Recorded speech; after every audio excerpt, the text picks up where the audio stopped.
Em 2011 foi lançado o filme Contagem Regressiva, baseado no best-seller de John Hagee. O filme destaca a realidade de um conflito inevitável entre o Israel e o Islã. Armas nucleares são contrabandeadas para a América e um agente do FBI corre contra o tempo para desvendar um mistério que ameaça os Estados Unidos e uma série de eventos assim chamados apocalípticos. Com o Oriente Médio em crise, Israel é empurrado para uma guerra iminente, onde a América é agora o alvo da batalha por Jerusalém. O agente do FBI percebe que nem todas as pessoas são confiáveis e a nação é reduzida ao caos, em um cenário que abalará não apenas um país, mas trará consequências catastróficas ao mundo. O prenúncio do Armagedon já começou. O holocausto nuclear ameaça a estabilidade global e a destruição do mundo parece estar chegando a um ritmo acelerado.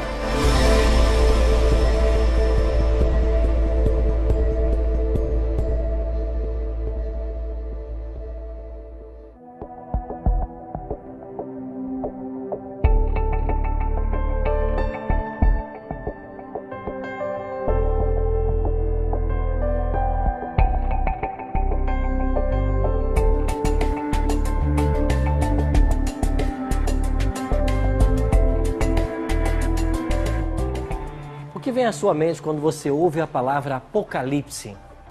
Tragédias, misérias, fim do mundo, uma terceira guerra mundial?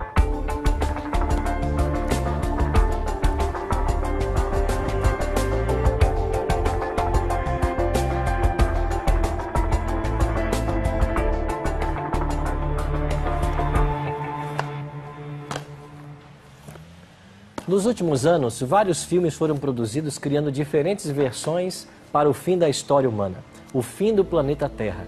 Mas o que os diretores desses filmes apresentaram não é a verdadeira história. De fato, essa só a palavra de Deus, a Bíblia, pode apresentar.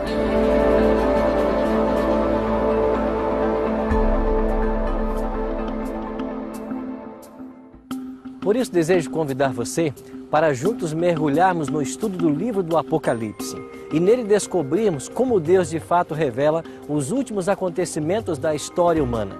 Nesse estudo, iremos percorrer todos os 22 capítulos do livro e nos surpreenderemos com as revelações feitas através desse código profético, respeitando sempre, é claro, o princípio de interpretação da Bíblia, o qual nos ensina que a Bíblia deve ser a sua própria intérprete. Vamos descobrir o final da história e o plano que Deus tem para a minha e para a sua vida.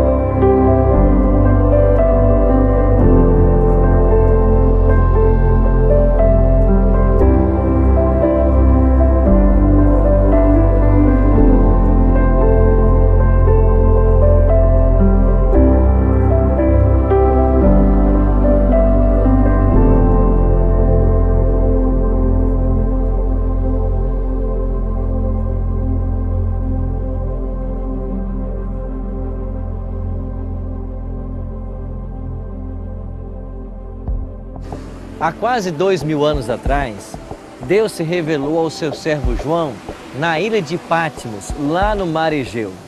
Nós estamos aqui numa ilha, no Rio de Janeiro, e a partir desta ilha, nós começaremos o estudo do livro do Apocalipse. João recebeu a ordem de escrever tudo o que ele havia visto, e essas revelações servem para o povo de Deus ao longo de toda a história da era cristã. Por isso eu quero convidar você para, a partir de agora, desta ilha aqui no Rio de Janeiro, nós começarmos o estudo do último e mais surpreendente livro da Bíblia, o livro do Apocalipse.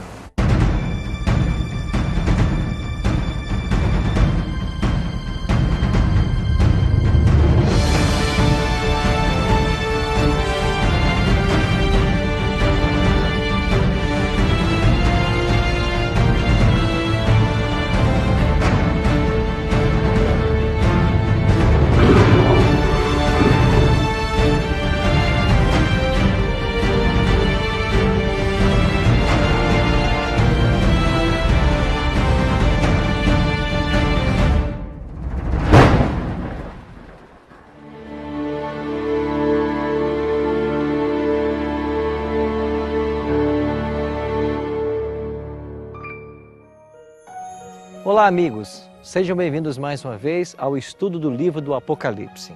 Hoje vamos estudar nosso primeiro tema, contagem regressiva para o futuro. Queria convidar você a tomar a sua Bíblia e estudarmos a partir de hoje esse extraordinário livro. Você já ouviu falar em Nostradamus, sobre suas profecias? Segundo alguns, ele tinha a capacidade de prever o futuro, e alguns acham que muitas dessas profecias estão se cumprindo em nossos dias. Mas há uma verdade que a palavra de Deus ensina em Isaías 46, 9 e 10, que somente Deus sabe o futuro. Por outro lado, o livro do Apocalipse começa declarando algo muito interessante. Leia comigo, Apocalipse, capítulo 1, verso 1. Revelação de Jesus Cristo que Deus lhe deu para mostrar aos seus servos as coisas que em breve devem acontecer e que ele, enviando por intermédio do seu anjo, notificou ao seu servo João. João recebeu uma ordem divina. E sabe qual foi essa ordem? Aqui está ela, no versículo 11, dizendo: o que vês, escreve em livro e manda às 7 igrejas: Éfeso, Esmirna, Pérgamo, Tiatira, Sardes, Filadélfia e Laodiceia. Quem era João? Junto com Pedro e Tiago, João era um dos mais íntimos discípulos de Jesus. Por isso ficou conhecido como discípulo amado. Ele esteve com Jesus no Monte da Transfiguração, na noite anterior à crucifixão, lá no Jardim do Getsêmani, e foi a ele que Jesus confiou sua mãe na hora da morte. Foi ele também quem correu até o sepulcro na manhã de domingo, quando soube da ressurreição de Cristo. A Bíblia deixa bem claro que ele possuía um temperamento forte. Em Marcos 3,17, ele chega a ser chamado Filho do Trovão. E em Lucas 9,54, queria fazer fogo dos céus e queimar os samaritanos. Mas esse temperamento forte começou a ser transformado pela convivência com Cristo. Ele aprendeu de Jesus lições de mansidão, humildade e o amor, que são tão essenciais ao cristianismo e também ao crescimento na graça, condição essa para o serviço cristão. João entesourou cada lição e constantemente procurava levar sua vida em harmonia com o divino padrão.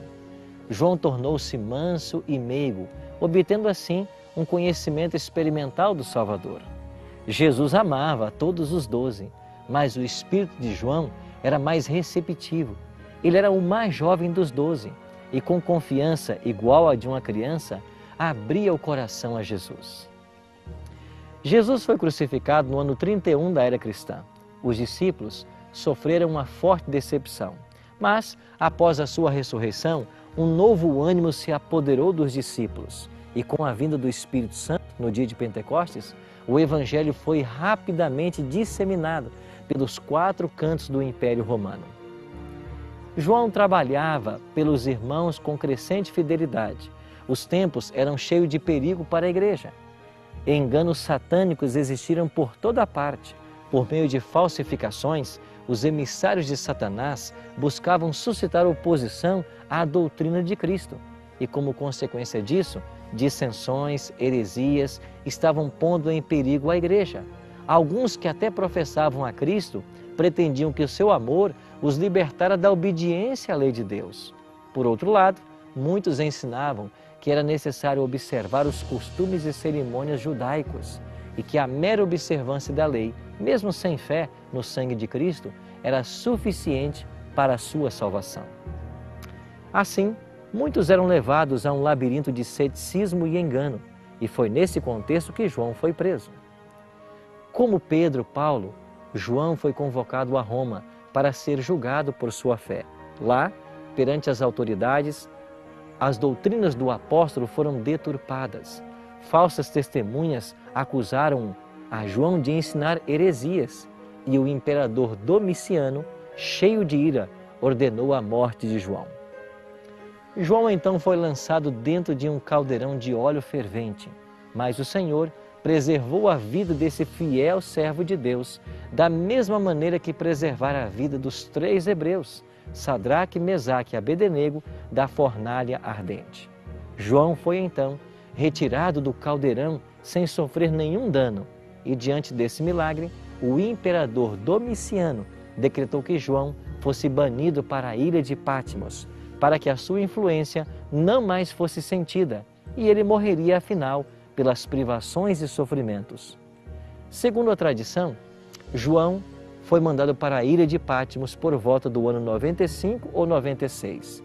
Patmos era uma pequena ilha da Grécia, a 55 quilômetros da costa da Turquia, lá no Mar Egeu. Hoje, uma população de 3.000 habitantes mora nessa ilha. Por volta do 1º século, quando o Império Romano ainda dominava o mundo, a ilha foi usada como um lugar de banimento e prisão. Mas, para o serviço de Deus, lá João também estava. E o céu o habilitou. Ali, afastado das cansativas cenas da vida e dos ativos labores, ele teve a oportunidade de presenciar a companhia divina, a companhia dos anjos, e destes recebeu preciosas instruções que foram transmitidas para a Igreja de Deus. Entre as rochas e recifes da ilha de Patmos, João manteve comunhão com seu Criador. As rochas lhe lembravam Cristo, a rocha de sua fortaleza, em cujo abrigo podia refugiar-se sem temor. Isolado nessa ilha, longe dos queridos da igreja, João recebeu uma extraordinária revelação. Em Apocalipse capítulo 1, verso 10, nós lemos: Achei-me em espírito no dia do Senhor, e ouvi por detrás de mim grande voz, como de trombeta. A expressão achei-me em espírito de Apocalipse 1:10 indica o início das suas visões. As revelações do livro estavam começando a serem dadas. Havia-se passado cerca de 65 anos desde que João vira Jesus pela última vez. Ele tinha visto seu mestre no Getsêmani, com a face manchada a gotejar de sangue em agonia. Vira suas mãos marcadas, presas pelos soldados romanos, vestido com manto púrpura e coroado com a coroa de espinhos. Também vira seu Salvador suspenso na cruz, objeto de cruel zombaria e escárnio. Agora é permitido a João contemplar uma vez mais ao seu Senhor. Mas quão mudada está a sua aparência. Não mais um homem de dores, desprezado, humilhado pelos homens. Ele vê agora o Cristo ressurreto, aquele que venceu a morte e pode salvar todos os que se aproximam dele. Na revelação a ele dada, foram desdobradas as cenas de uma empolgante experiência que o povo de Deus teria ao longo da história, a igreja em várias fases. Assim, nós podemos compreender melhor o livro de Apocalipse, através de suas figuras, seus simbolismos. Algo de vasta importância é nos ensinado. João, a fim de que o povo de Deus, dos seus dias e dos dias futuros, pudesse compreender melhor os perigos e conflitos diante deles, registrou essas mensagens no Apocalipse. E eu e você temos isto hoje em nossas mãos. Por isso, bem-vindo ao último e mais surpreendente livro da Bíblia, o livro do Apocalipse. A partir de hoje, nós vamos compreender melhor a vontade de Deus para a minha e para a sua vida. Seja bem-vindo a esse estudo e que Deus o abençoe. Ore comigo agora. Bondoso Deus e Pai, obrigado por esse livro maravilhoso do Apocalipse e por todas as verdades que ele contém. Que nós possamos, a partir de agora, juntos nesse estudo, compreender a Tua vontade para a nossa vida. Oramos em nome de Cristo. Amém.